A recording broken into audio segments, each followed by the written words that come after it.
అందరికీ నమస్కారాలండి. ఈరోజు మనము neck problem, spondylitis problem, vertigo problem, ఈ సమస్యకి సర్వైకల్ స్పాండిలైటిస్కి ముద్ర వచ్చేసి పిడికిలు బిగించేసి తమ్ పైకి ఉంచాలి. ఇప్పుడు మనము ఉజ్జయిని ప్రాణాయామం చేస్తాం. ఉజ్జయిని మహాప్రాణముద్ర ప్రాణాయామం.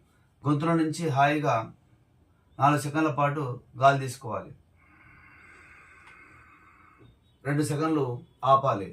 6 సెకండ్లు గొంతులో నుంచి శ్వాసని వదిలేయాలి. 2 సెకండ్లు ఆపాలి. 4 సెకండ్లు పీల్చుకోవడం, 2 సెకండ్లు ఆపడం, 6 సెకండ్లు వదలడం, 2 సెకండ్లు ఆపడం. 4 to 6 ఈ విధంగా ఒక 10 నిమిషాలు వర్కౌట్ చేయండి. మీ నెక్ ప్రాబ్లం తొందరగా తగ్గిపోతుంది, మంచి రిలీఫ్ అవుతుంది.